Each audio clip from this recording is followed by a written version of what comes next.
My name is Steve Wise. I am a first-year MBA student at MIT Sloan, and I am the student lead for the Analytics and Sports business.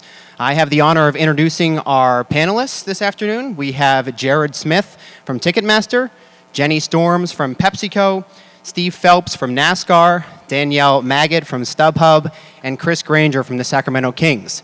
Moderating our panel is Jessica Gelman of the Kraft Sports Group, and she is also the co-founder and co-chair of this conference. So this panel will last until 3:20, and we'll leave about 10 to 15 minutes for questions, and you can ask questions in two ways. You can text your question to the number 22333. Be sure to include the word Moneyball and then your question, or you can tweet your question to @pollmoneyball and then your question. I'll hand it over to Jessica. Thank you, Steve. Good afternoon, everyone. So this is about putting the money in Moneyball. Daryl will joke with me that this is the group of folks who make all the money, and the team are the folks who spend all the money.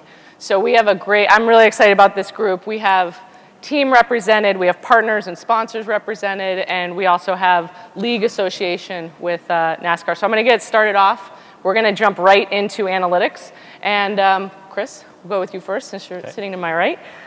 So how have you used analytics to grow your business? I think data and data-driven decision-making and analytics define how we do our business. So we use analytics literally in everything we do, from scoring our leads from a prospecting standpoint to running an algorithm that helps us predict the likelihood of a season ticket holder to renew, to understanding how many cases of Pepsi we sell with our Pepsi relationship, to testing everything from the subject line to creative to an offer. But literally everything we do is data-driven right now, so it's imperative to our business. I'm going to go down the line here. So Danielle, if you can. So at StubHub, it's the same thing. I mean, our entire business is predicated on analytics and data. So first and foremost, from our fraud, we use algorithms to prevent fraud, for trust and safety, and really importantly on the supply side, because that's what we are about. We are about supply at our core. We look at a couple different metrics that we develop. One is called a venue index. So it's actually the breadth of inventory in a venue, the percent that we actually have listed on our site. And then you dig deeper and you look at the breadth, so what sections, because we want people who come to actually find any section they want, not just the premium, not just the cheap seats. So we look very, very closely at breadth of inventory and venue index, and then buyer index lastly, which is the percent of a venue that we actually sell. And that's a really important indicator for us on growth. So those were probably the three most important. Well, for us, we're obviously a sports league. You have to understand a little bit about how the league works. So I work for the sanctioning body. There are kind of three main areas of NASCAR: the sanctioning body, the teams, and the tracks. So I work for the sanctioning body.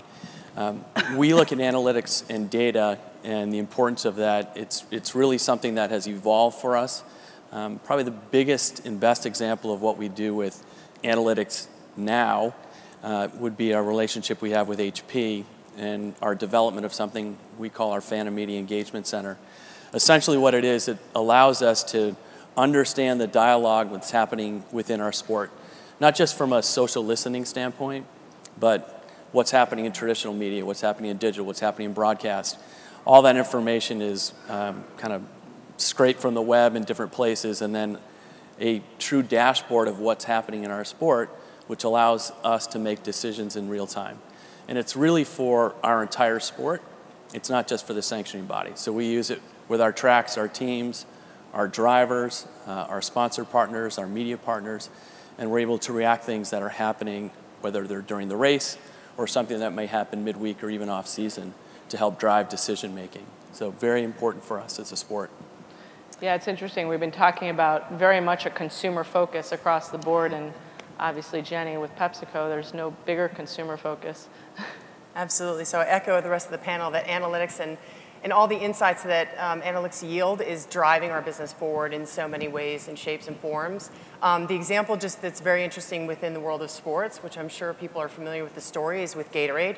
And when you look back and just at the beginning of Gatorade in the 60s, you're looking at analytics really driving the invention of that sports drink. You're looking at the Gators in the second half and being tested on the sidelines and knowing that those football players are dehydrated, and then going in and understanding the science behind an actual drink and the formulas and the percentage and things that need to go in with regard to potassium, magnesium percentages to make sure that they're hydrated. Fast forward now, and it's an incredible amount of data and information that goes into the Gatorade Sports Science Institute. And you look at what we've going on not only in Chicago, but in Bradenton, Florida at the IMG Academy, and you're developing things around VO2 max and heart rate monitors and really pieces of data that we slice and dice and put into different series so that we can understand now the evolution of Gatorade and more as a sports performance brand, and you're able to look at it and look at the data and identify beyond hydration now. You're able to identify to different types of sports and needs for each of the athletes. So really what's exciting in that world is the fact that we do have data, we do have statistics and analytics to be able to drive the evolution and the transformation of Gatorade and what we're doing with the world of performance athletes. Jared, Nice. please. Yeah, I mean, at Ticketmaster, Chris said that their business is defined by analytics and data. I would make the leap and say at Ticketmaster, it redefined our business. As recently as 3 or 4 years ago, Ticketmaster wasn't using the wealth of data that was at its fingertips in very substantial ways at all. One of the things that we recognized, both within ourselves and externally, we'd have these meetings with clients and partners, and they'd come and they'd say, nobody has more data at their fingertips about the live entertainment buyer, whether that's on the concert side or the sports side, than you guys, and you're not utilizing it in all the right ways. So we've transformed how we do our business based on data, really at its core. And what's different about us, I think, than the rest of the panel is we do it in a couple of different ways. Number one, we do it as kind of a B2C portion of our business. It's certainly driving improvements to our website and A/B testing of new features and functionality. It's certainly driving decisions on marketing spend and how we reach consumers and do customer acquisition. But we also, as a service to our partners, most specifically to our sports teams, we started a data services business called Live Analytics 3 years ago that has grown incredibly quickly for us.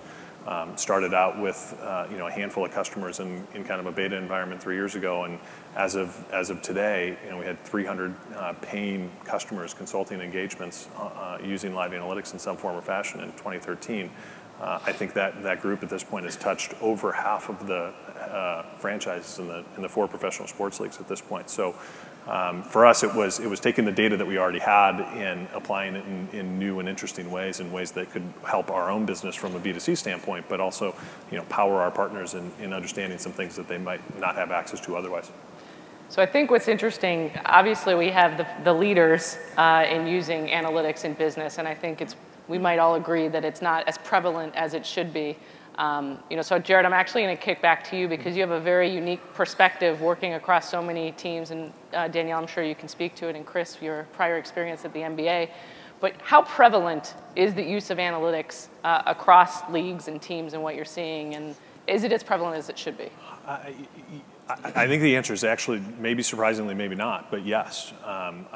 There are very, very few teams at this point, franchises that we deal with that aren't using analytics in some foundational way, whether that's better informing pricing decisions. At this point, over 90% of the teams that we deal with are doing at least variable pricing. Probably half of them are doing some form of dynamic pricing. So just as one example, there's marketing. I would say 90+% of the teams are doing CRM, installed CRM systems and are mining that for some kind of custom segmentation data, that kind of stuff. The surprising thing for me has been how quickly that's happened. It doubles, triples every year. 3 years ago, it was a handful of teams. It was maybe a dozen teams, half a dozen in most of the leagues that were kind of dabbling here and there. Now, what's going to be interesting to us over the next couple of years is that spectrum shrinking and going more towards, what are the things that actually work? You have a lot of people today that are doing a lot of things, and we don't really know yet which of those things are high return for the capital that's invested.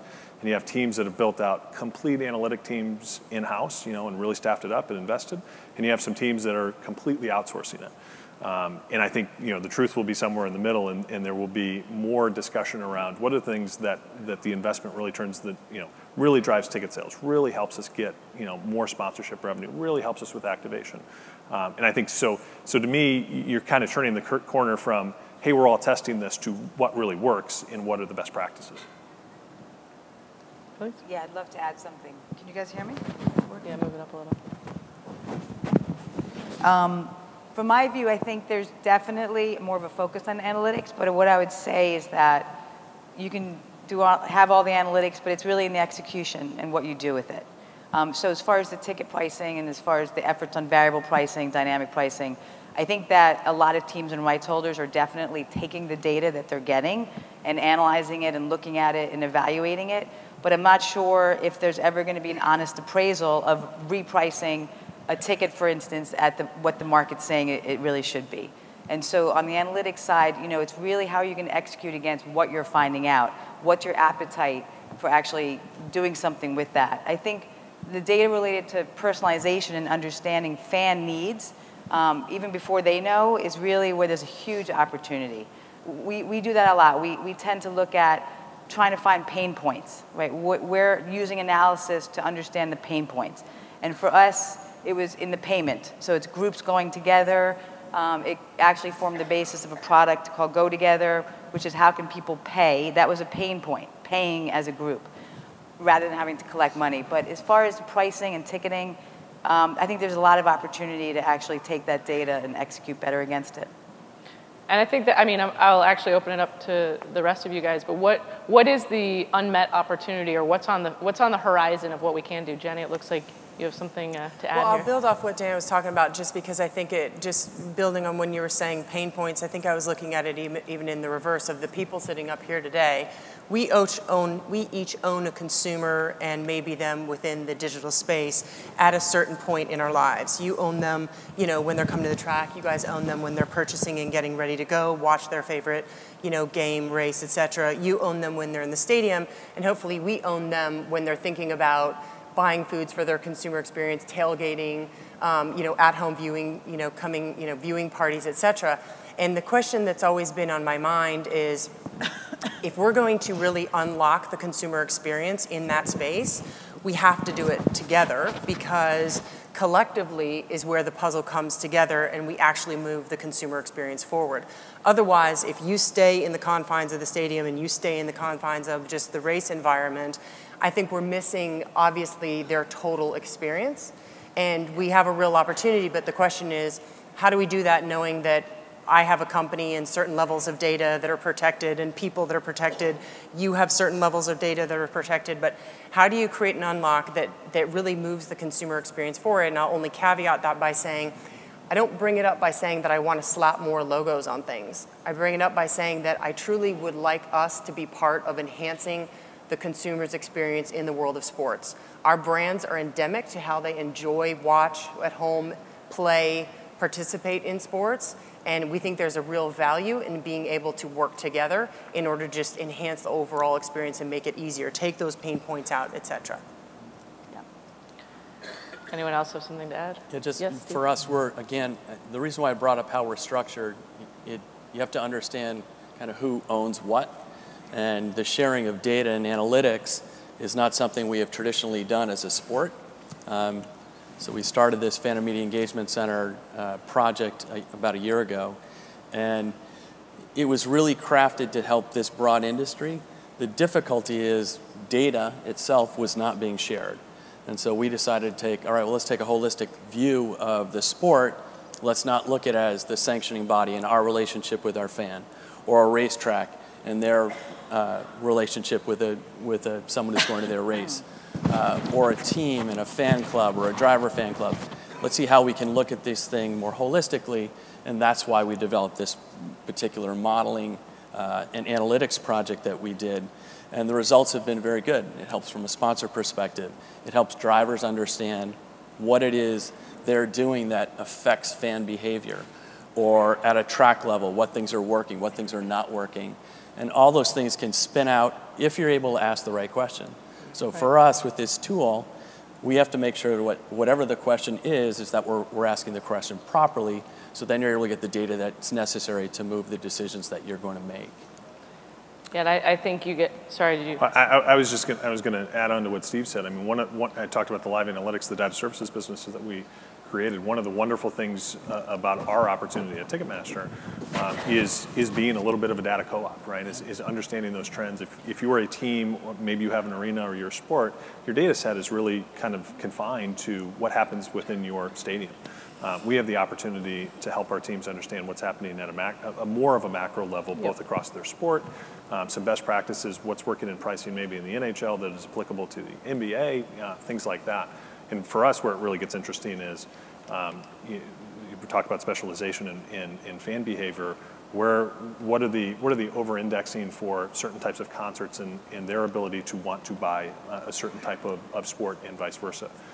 So that was a little bit of the problem we were trying to solve, and the promise of the data is get a big enough data set that can create something new, can create both new questions and new answers in a pretty unique way.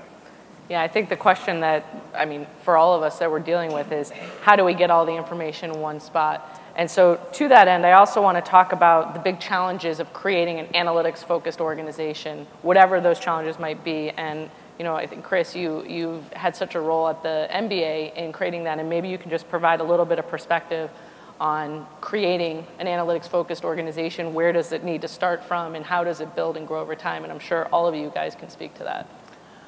I guess I would say from either a team standpoint or when I was at the league, it starts with trying to understand what problem you're trying to solve.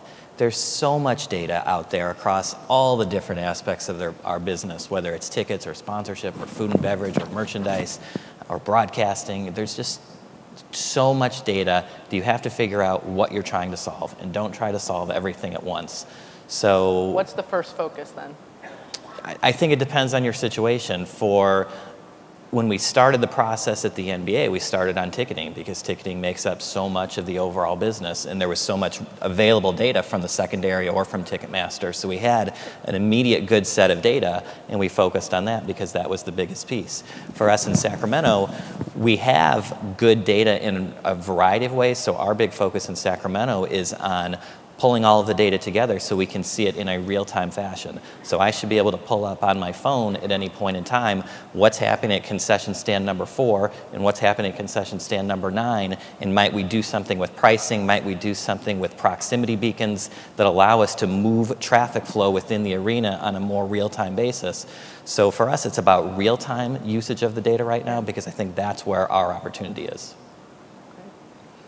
Anyone else want to jump in on building an analytics focus? Jenny? I think to build it, I think does come from leadership, and we are very blessed at PepsiCo to have a chairman and CEO in Indra Nooyi that actually comes from a very heavy background of analytics and information in BCG, and she was the CFO of our company as she rose through the ranks. And I think the interesting thing is no matter what forum you are in with her, she's always coming back to those questions that drive around the insights, the data, the information. And when that is, again, your basis, that just helps drive the entire organization and really helps you make sure that you're constantly having an eye on it.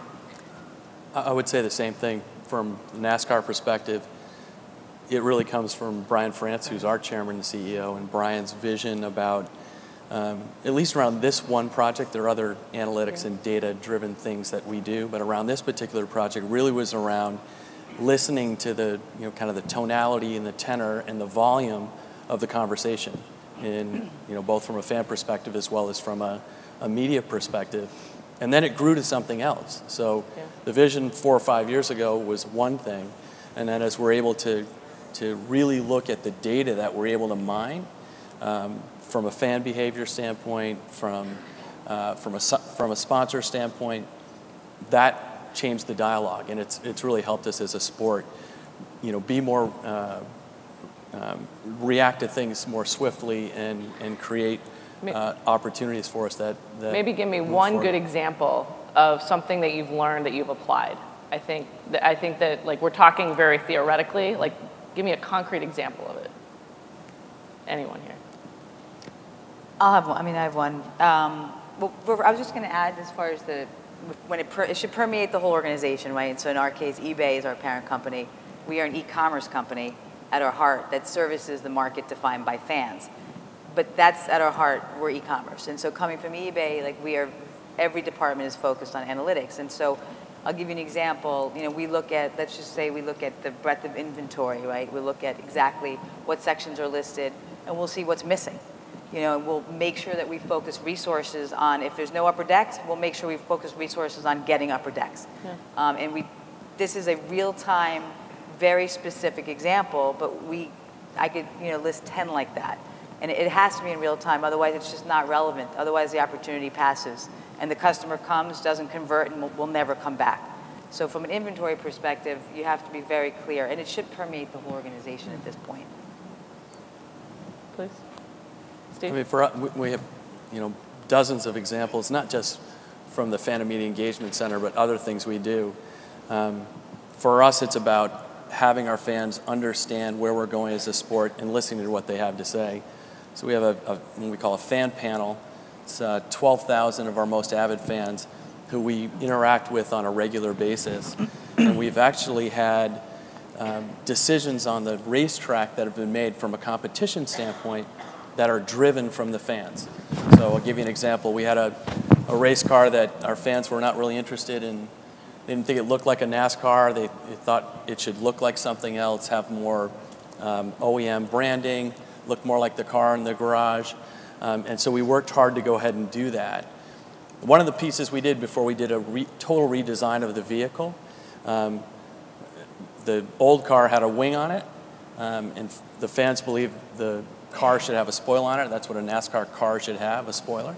And so all that data that we kept getting and hearing and listening from our fan base led to changes, or changes with how the races went. We used to end a race, it was under caution, you know, a yellow flag, and that would determine your winner. Fans like, no, we want to make sure that we are racing under green, and so we had a rules change that gave them what the fans wanted. From a fan and media engagement standpoint, the first example that we used was the unveiling of a Chevy SS, which is a production car, that was done at Daytona last year. And within 45 minutes, we were able to give Mark Royce, who's the president of North America for Chevy, a dashboard of the volume, the social chatter, purchase intent of this vehicle, just in a simple dashboard that he was like, oh my God, this is fantastic. So it's using analytics to help from a partner perspective, which is obviously beneficial for us. So we've been talking a lot about capturing the data. So I'm going to just change the conversation a little bit, and we're going to switch over to innovation and the role of technology, because I think it's so critical to everything that we're doing. So Danielle, I'm actually going to shoot this one over to you. What are the key trends and innovations that you see driving the sports business? From our perspective, it's such a broad question. It's not just related to sports, right? I would say that there's just a symbiotic evolution of technology and innovation with consumer expectations. And that's the really interesting thing to look at. You have search, which is driving availability of information, not just for sports again, but for any product, any service, anything. And then you have mobile, which is making this information accessible like 24 hours a day. And then there's the social component, right? So social allows people to share obsessively, like 24 hours a day with each other. And it's sort of the confluence of the different capabilities and mobile, obviously mobile drives all of it at this point. And it's the most important one because it allows for behavior that goes right up to the last minute. And that's going to impact all of our businesses. And you know, from StubHub's perspective, we are in the business of access. And we've seen our traffic driven by mobile is almost 50%, which is an extraordinary. Now it's all about conversion, but mobile allows people to transact up to the very last minute, and we're seeing that. You know. What was mobile a year ago? Well, so mobile also, this is interesting, 40% of our customers are buying within 72 hours of an event, and that is absolutely due to the accessibility and efficiency of mobile, which then drives the need for efficiency in venues. I mean, if you're going to have a transaction capability that's so efficient, one click away from buying something, whether it's mobile or on Amazon, when you're going to a stadium or an event, people are expecting all of their interactions to be that accessible and that efficient. And I think that's a really big challenge across the board for all businesses, especially related to sports. I'm going to turn this one over to you. we're spending a lot of time right now thinking about our new arena. We want this to be the first arena of the 21st century, as we call it. So from our standpoint, we think about technology in three ways as it relates to the fan experience. One, we want to remove friction. Two, we want to enhance the fan experience. And three, we want to gain insights that allow us to treat our fans on a more micro level. So from our standpoint, that means everything from sensors that will allow us to understand where to direct janitorial service, sensors that will welcome you to the arena so we know that you are there. A note is immediately sent to your service rep so they can greet you and bring you the birthday presents that they know it's your birthday, so they can take care of you that way. We're doing things like, from a broadcast standpoint, partnering with Google Glass or using drones with GoPro cameras on them so we can take different broadcast feeds flying above the arena itself, or I want to see what it looks like if a player's running through the tunnel. I want to see what it's like for an assistant coach sitting courtside. I want to see on the broadcast what it's like for a dancer to be dancing in front of 17,000 people. So we're taking all of those data feeds and putting them into our broadcast right now. The requirement there again becomes, how do we have the bandwidth in the arena and the Wi-Fi capabilities to handle all of it? So from our standpoint, we're thinking about metrics like megabytes or gigabytes per second per seat and what that needs to look like for us and able to handle the rich media that we're going to have in the building. But from our standpoint, the mobility is critical, but just general connectivity across the gamut. So we want to be able to track not just what happens in arena, but what you're doing on your broadcast and how do you respond to when we throw out t-shirts in arena, what are we throwing out virtual t-shirts at home so we can get you interacting with us during the broadcast. But it's there's no shortage of opportunities to leverage technology on behalf of the fans right now. Yeah, that's Silicon Valley for you. Drones. Drones. Jared, you want to provide a little bit of perspective on what's happening at Ticketmaster when it comes to technology? Yeah, for sure. I'll pick up a little bit on what Danielle and Chris just described. I agree with Danielle in terms of mobility. We're seeing exactly the same types of numbers in terms of the shift from desktop, both traffic and transaction, to mobile device. Our numbers mirror those almost precisely. It's about half of our traffic, a little over half of our traffic now. A little over 10% of our sales, and those are double year on year, and the curve is accelerating. It's not flatline. So I think it's conceivable that in the next couple of years we're going to be seeing 70-80% of traffic in half of the e-commerce, half of the transaction occur on a mobile device. And as it relates to mobility around the venue, it is last minute. It's actually changing consumer behavior because of its convenience, right? And the expectation that I don't have to buy a ticket in advance. I can walk up the day of. I can buy my ticket as I'm walking through the door. Chris may not need as many box office windows in the new building because not many people are lining up at the box office, right? So our numbers mirror those, and it was a nice transition to Chris because I agree with Danielle. One of the big challenges is meeting those expectations, and Chris is going to have an opportunity like the San Francisco 49ers, who have had a ton of success and a lot of attention on what they're doing at Levi Stadium. When you have a new facility, you get to build the bandwidth that you need from scratch, right? You get to take all of these technology partners and kind of weave them together in a way that can really optimize the fan experience and the fan engagement opportunity. That is going to be the challenge in my mind as it relates to those opportunities. Is across 4 leagues, not everybody is building a brand new stadium. How do I retrofit now all of those capabilities? And when you think about the complexity of a major league, an NBA arena or an NHL arena or an NFL stadium, the amount of technology that goes into them. I've got a point of sale provider at my food and beverage, and I've got a ticketing provider, and I've got an access control, and I've got a DAS system, and I've got all of these things that I need to find a solution to weave together to make a cohesive experience.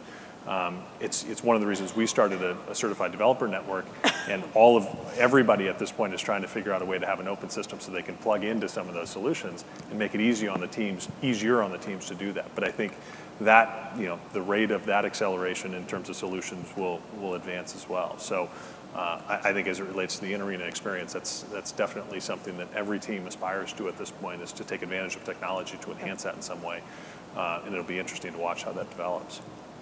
Yeah, the Wi-Fi issue at the stadiums is an interesting one. We've had our own issues here today, so I apologize to all of you having Wi-Fi issues in the audience.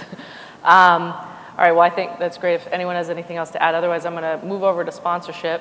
And I think this is an area that's really ripe for analytics and maybe is not as far along as it could or should be. And Jenny, I mean, you guys sponsor the Super Bowl halftime show. How do you think about valuing that sponsorship compared to where you might otherwise spend money? Yeah, it's a great question. I think when you're looking at a $140 billion plus business, you've got so many options of where somebody like PepsiCo can spend our dollars. You can go on a global, regional, local level. You can do it with organizing, governing bodies, teams, athletes themselves. So there are a lot of options, and really the ownership is on the sponsor to really have the data and the analytics to be able to look at things objectively and make sure that they are matching with your brands and with your businesses. So one of the things that we're very fortunate to have is internally we have a proprietary tool that we're able to use that really starts in the beginning and talks about which partner do you choose. And we take a look at external factors, which I'm sure everybody is aware of, and folks like Chris and Steve, you know, they have all the data that they give to us around viewership, fan bases, attendance, social footprints, things like that, trending for those for 3 to 5 years. But then the important component that we add to it at PepsiCo for each of our regions and our brands is internal factors. So how are we really aligning and putting data behind things like seasonality, geographics, brand fit, demographic fit, brand attributes. And so we put a lot of data behind both the external and the internal to define the right partner. And then what I'd say what happens is I see a lot in the industry, folks then drop off. They define that they want to do this deal, you know, with NASCAR or with the Kings, and then it becomes just transactional with regard to a contract. And that's actually where we believe the work and the data and the innovation becomes more intensive. You've got to go in now and get into the details and define the pieces and parts of the partnership that are going to grow business together. It's not about just you tell me what kind of signs you have available and then I put my logo on them. You have to go in and really do the research around what is the value to the types of promotions and opportunities that the organization can bring to you, and then you have to put your own metrics behind those so that on the back end, you actually have something to measure and value. And I think that's key, and we have to be able to do that. We have a long way to go, probably on the end of that, to be able to define success with regard to sports sponsorships, but certainly it's a great tool and analytical toolkit that we can bring into play that helps us at least hone the right opportunities for our brands and our businesses. I would just say on that, I think analytics also help you move from a sponsorship to a partnership, right, because it gives you a common language to interact with. And Jenny and I were just talking in the back about some of the things we're planning in the new arena. And like, it's great to think that we can start working with Pepsi 2 years out to create an experience that's going to be better for our fans and better for Pepsi simultaneously. So the analytic focus, I think, gives you a common currency that you wouldn't have otherwise. And I know, Danielle, you guys have been very active in the sponsorship space, and I think share your thoughts there. Yeah, we have a lot to say on sponsorships, and I agree with Chris. Our sponsorship approach is much more partnership driven. What started out as we actually invented the secondary ticketing category about 10 years ago with the first deal in the NFL. And then it's evolved so much since then into more of a technology relationship. Like most of our partnerships and sponsorships on the front end will have the marketing, you know, the signs, et cetera, the visible presence at the ballpark. And on the back end, there's usually an integration, you know, with the ticketing company as far as barcode, cancel, reissue. That's where we've sort of evolved. And then recently we have done our first naming rights in conjunction with AEG for the Galaxy home, but based on an approach that is definitely more partnership driven. Like eBay and AEG co-invested on a company called Bypass Lane. So we went into something, a multifaceted partnership, looking to grow together and seeing where there's opportunities and gaps. And for us, this is always a struggle of how to measure a sports sponsorship, or music for that matter. And for us, it's actually quite easy in many ways because we see the lift. So we'll see the lift in supply, which is very trackable, and then we see the lift in actual ticket sales. And we also measure cross-genre. So if we have a deal at a venue and then all of a sudden we see those same customers, which we track, are buying music, everything else, we can actually track that. And so we generally are very disciplined in our sponsorships, our partnerships, based on the lift, and we forecast, we model, we have spreadsheets for everything. And if it doesn't work for us, we will walk away if a market just simply doesn't work. So from a brand perspective, there's marketing, there's traditional brand marketing, commercials, and then there's the sponsorships, which for us are a little more disciplined. We can measure it easier than perhaps Gatorade in some ways. Yeah, we have a few sponsors in NASCAR. A couple on cars. And it's, it gets back to where our whole modeling is. So you have the sanctioning body, the teams, and the tracks. A lot of sponsors, a lot of folks on cars. We get accused of a lot of clutter. But I'll get back to what everyone has said around. You need to set what those objectives are up front, because if you don't do that, both for the sanctioning body in our case, or a team, and whoever that partner is, it's not going to work long term. And if you don't know what it is you're trying to measure, you don't know what you're trying to achieve, then you're flying blind. And the analytics have certainly allowed us to do that. And then the role of sponsorship, I think, has changed as well. So for us, we look at technology itself. We'll combine the last question with this one. If I had a show of hands, and you don't have to show your hands because I know where this would go. Technology or innovation in NASCAR, is that the first attribute you'd think of? Show of hands? No, okay. And I understand that. There's a ton of technology, a ton of innovation that's happening in NASCAR. And we need to tell that story as a brand far better than we're doing. So having a relationship with an HP and talking about what we're doing, and not as a sponsorship, that Fan Media Engagement Center started the relationship, and then we grew into a very strong relationship on the partnership side. So partnered on a solution for us that worked for them, and then they are able to use NASCAR as a platform to talk about big data and how you use big data and make it actionable. So it's the landscape is absolutely changing. Have to be smart about what you're doing. Having a proprietary measurement tool up front, like these guys have and others are using, is critical. Because you don't want any sponsorship to be a one and done. You burn a category, you burn a client, and it's more difficult to get them back. So, Jared, I'm going to ask you this question because I think we've seen this huge investment by teams and venues in Wi-Fi, and there's loyalty apps, and people are going digital with their ticketing, and I guess my question to you is, what is the future of the customer experience, and how are you guys playing a role in it? It's a broad question. I know. I'll try and narrow it in as best I can. Let me hone in on loyalty, because I think there's an incredible amount of chatter around loyalty today. And there are, again, a broad spectrum of available options that the teams are exploring. And it's everything from I want to give them a card, to I want to create a reward system, to I want to wire the entire place so that I'm cashless and I know every single activity and every single dollar spent, and then I can wrap a program around that.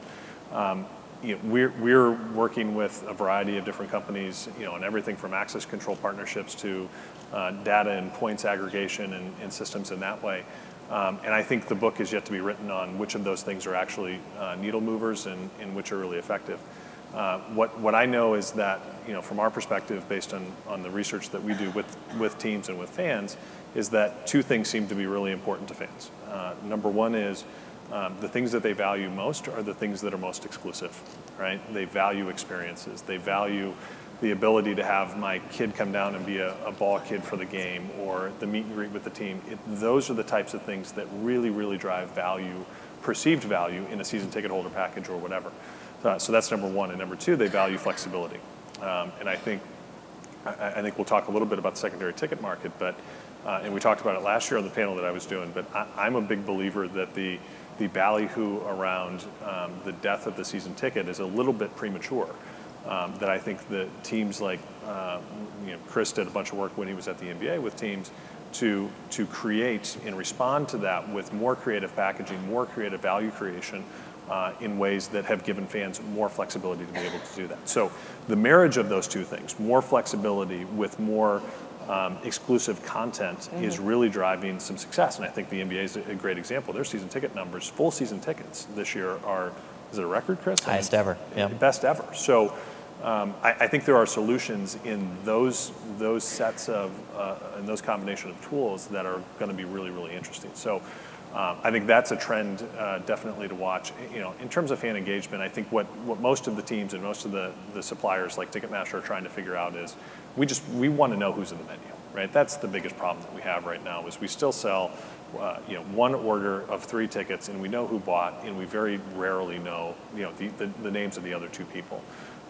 And when you have that data, you can not only mine that data for the good of the company that you are, but you can really enhance the fan experience. That experience of showing up in Chris's new building and it's a personalized message to me with a personalized offer, there's fan engagement opportunities that are going to create value for fans, and hopefully they come back to more events as a result of those. So I think we're just scratching the surface of what that evolution of that experience is going to be, but it's going to be more personalized, it's going to be more flexible, it's going to be filled with more choice, and I think as a result of that experience is going to be much less generic and much more attractive to fans that are choosing to spend their money on going to an NBA game or a football game or a NASCAR race than sitting at home and watching it on TV. So I think all of it is good stuff for the health of the industry. Does anyone else like to add in about the customer experience?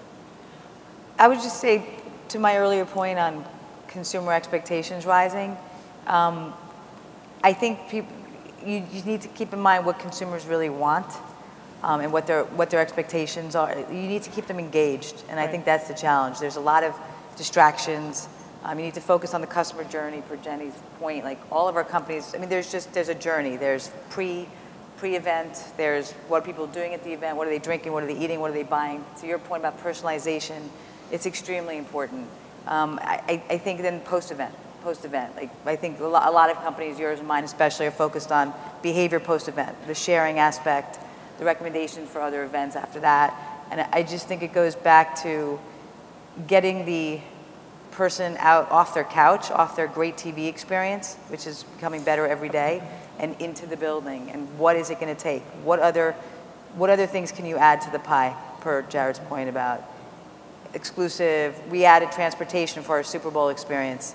We knew that was a pain point. How am I going to get to Giant Stadium? So we added transportation, which turned out to be like one of the main reasons why people actually use StubHub to buy their Super Bowl tickets. It's really understanding their expectations and their needs.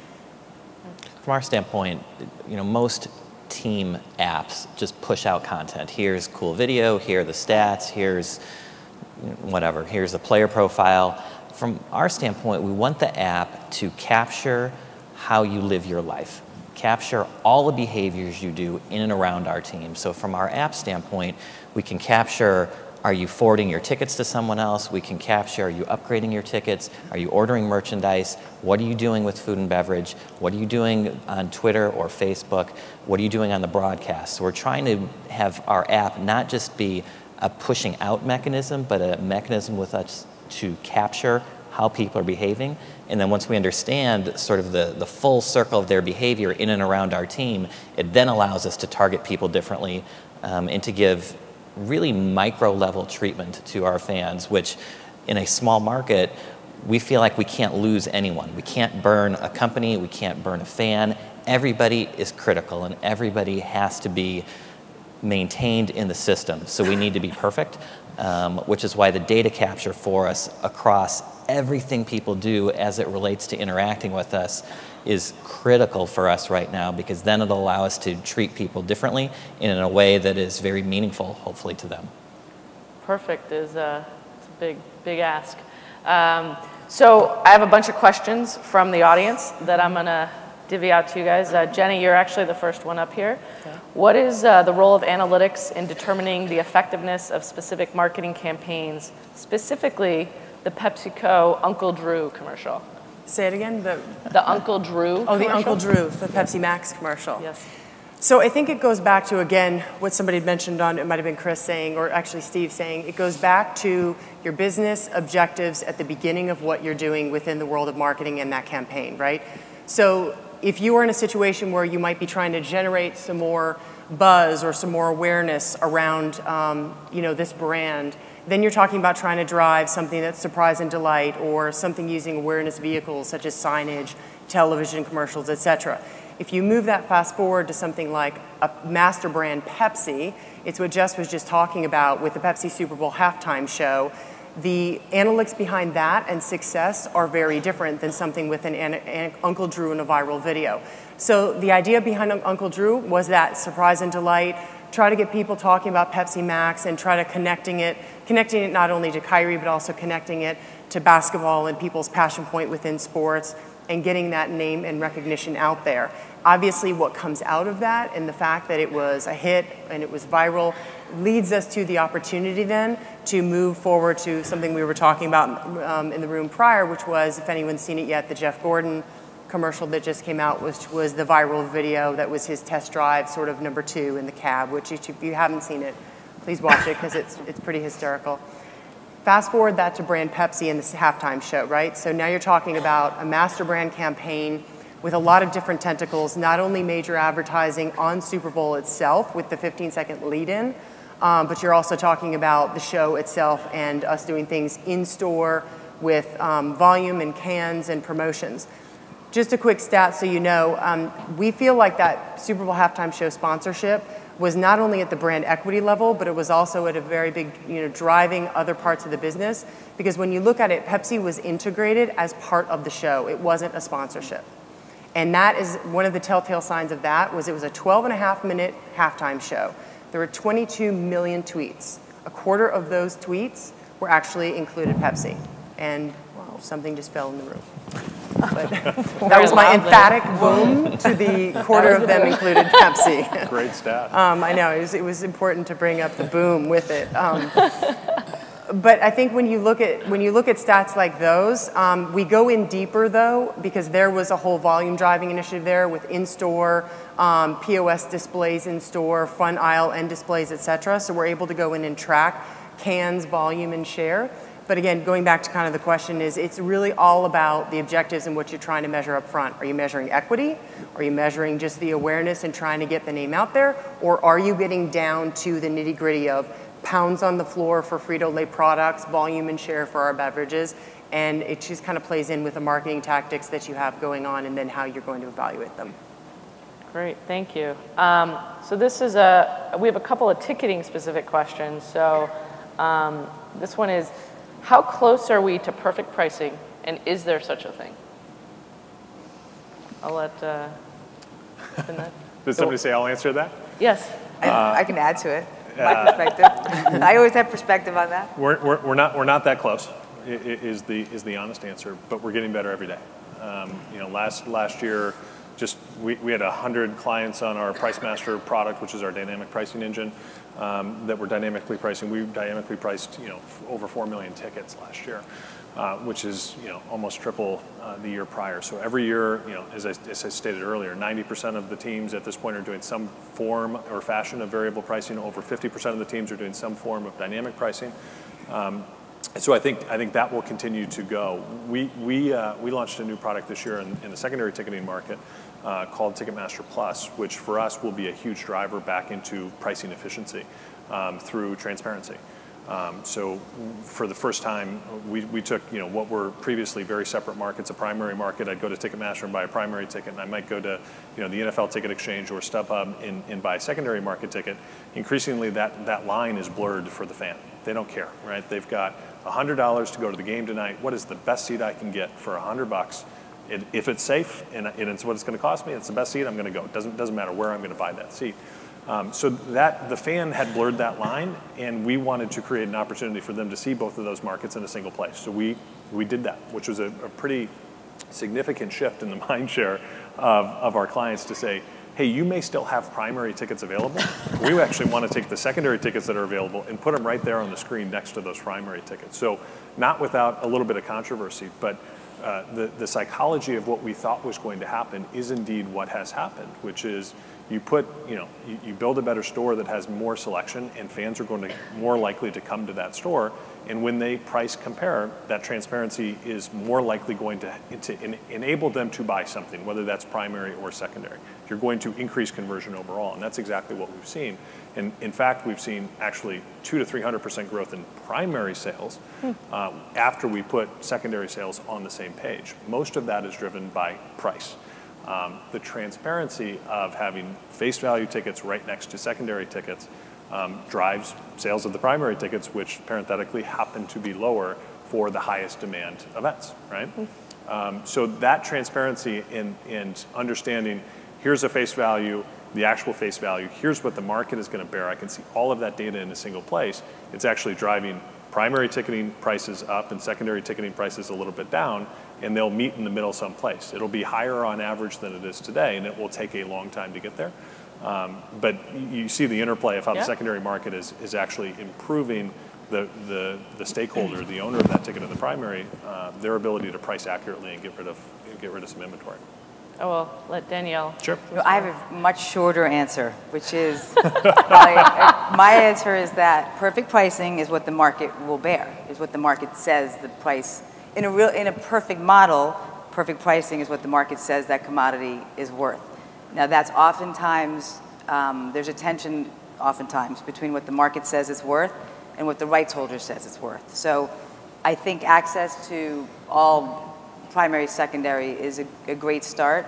But as far as the pricing models now, like dynamic pricing involves, and I say this every year, actually showing prices when they go down below face, which doesn't happen. So things are being dynamically priced up, which is great because that's what the market says, but perfect pricing will really happen when liquidity is increased because prices are actually what they're supposed to be, which is we're far away from that, I think. Yeah, and I think maybe from the rights holder's perspective, you can share some perspective, Chris. I was thinking about it, and I'm not sure what perfect pricing is, and I understand your point of view, because there's more stakeholders at play. It's not just, I don't think, the market clearing price for the individual game ticket, because from a team standpoint, we need to think how individual game tickets play into the much larger season ticket base. Absolutely. So protect that base. It's the most important, for sure. It's 75% of the the total ticket business. So I don't even know how to answer the question of how close are we to the perfect pricing, because I'm not so sure I can define what perfect pricing is. If no season ticket holders existed, then I agree. It's about the market clearing price. But with season ticket holders and the need to treat them a bit differently and give them a pricing setup that reflects the fact that they're buying 41 games in our case. And making that commitment. It's unclear to me like what ultimately you drive to. So yes, I agree with what both of you guys said, but it's a messy answer, I think. Yeah. Agreed. So another question here is, how does a league or NASCAR, which is an association, get franchises or tracks to take that holistic view towards data sharing when it's in some cases diametrically opposed to their goals? Well, I can say right now we haven't done it. So we're sharing data with them. At this particular point, they're not sharing data back. So it's a journey that we're on, and I think we'll get there. And it really has to do with when we get to a point where the data that we have in terms of our fan base, our CRM capabilities are such that they believe that something joint and shared is going to be in their best interest, that's when that's going to happen. The way we're structured, we don't have the ability as a sanctioning body to say, we're going to take this information from you and that will be part and parcel for you to running our racetracks. We'll do that with safety. We'll do that with some sponsorship categories, but we certainly are not going to do it with their data. I think we'll get there, but right now we are far from that as well. I would say we're at least 2 or 3 years out from getting that.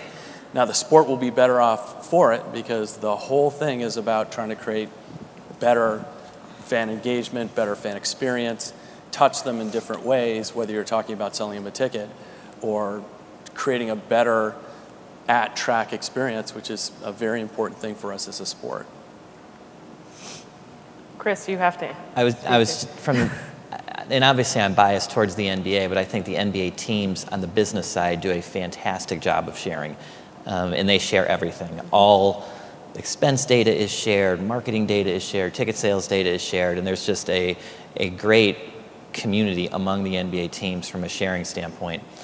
From an analytics standpoint, though, and this was one of the earlier questions, not everyone uses it to the same degree. So I think right now, in terms of competition off the court, right now the competition is I use data and I use more data than you. And that moves my business faster and it helps me accelerate more than you. Ultimately, though, everyone's going to catch up and everyone's going to use data. And then it's a question of, well, how do you use it? So right now, like the competition is just like, I have 6 analysts and I can do stuff. But ultimately, we're all going to have 6 analysts or 16 analysts or 60 analysts. And then the chess game begins about who's using the data in the most insightful way and who's the smartest user of data. And I think that's the next competition on the business side. And actually, this is another audience question, which I think is pretty fitting. With all of the reliance on data, should we be concerned that there's no longer a role for the Vice President of Common Sense? That's a good question. Also referred to as the going to the university of your eyeballs, which I like to refer to as sometimes there has to be the art and the science, and I believe that holistically. You know, I think one of the areas where we can get paralysis by the analysis is a lot of times in our marketing campaigns, and a lot of times when you're looking at all the data that can come these days out of, you know, generating a spot. And you could probably speak to this too, of the fact that you can run it through so many different sources and viewership and testing and focus groups, and you can get stuck in the data. And the university of your eyeballs and common sense sometimes have to push you past, you know, push you in the direction where you know that just intrinsically it makes sense. So I would kind of agree we have to be careful of that. Anyone else? But you also need to be able to have to speak and to actually make a case for whatever to execute based on the data that you've collected. Just collecting data again and not being able to actually have common sense of how to sell it through is not effective. And so they go together, absolutely go together. I think Steve mentioned earlier, and we're doing the same thing. It's the mixture between the quantitative stuff and the qualitative stuff. Yeah. You still have to communicate with fans and make sure that it resonates with them and it makes sense with them. And somewhere in the middle, you get a natural, hopefully a natural path to something that resonates in a good way.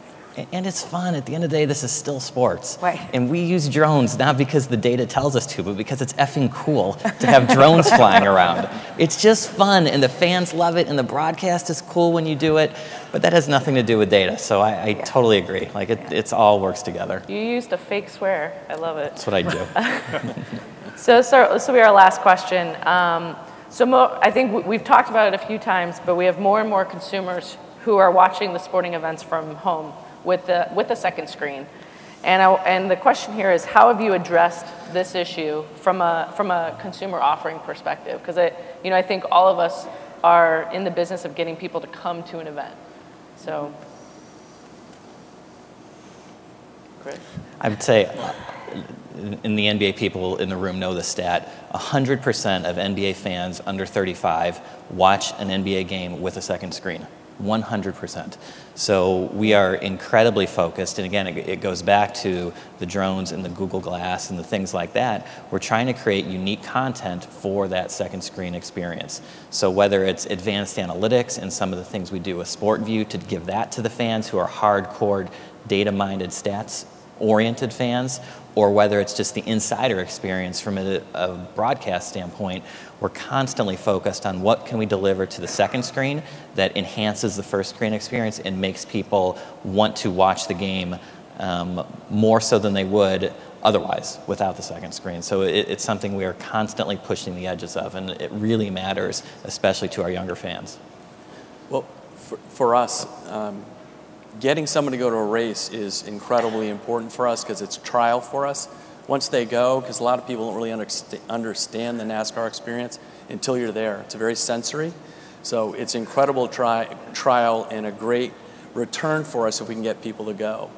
But we're going to push, obviously, what we're doing with our apps and second screen and the television experience with our television partners. That's incredibly important for us as well. So there's clearly a balance. I think you started the whole thing. To be able to sit in any driver's car and see what they see is a phenomenal opportunity for people. It's great. But like Danielle and Jared, I mean, you guys as the, moving the tickets, what do you see your role in helping the venues continue to bring people in? I mean, I'll just give a quick answer. I mean, from us, it's moving from e-commerce to social commerce. So it's really addressing all the parts of the journey. Again, like I mentioned earlier, pre-event, on the recommendation side, personalizing it. And the teenage demographic prefers to shop online, prefers not to go. This is the one that's really at risk, and we're very focused on those teenagers don't know anything else but StubHub, right? That's their definition of access. But it's really getting them to engage. Those are our customers of the future for all of us. So it's creating experiences through our apps. It's creating the connectivity, really becoming highly, highly connected. Connected commerce is what eBay calls it. And it's driving, adding value, like what you were saying earlier, which is our rewards program. We have a rewards program. It's the transportation for the Super Bowl or for the BCS. So it's adding those layers for the future. All right, I think, sorry, we're at the end of the, sorry, Jared, at the end of the panel, but let's give a big round of applause. Thank you, guys. Hard stuff.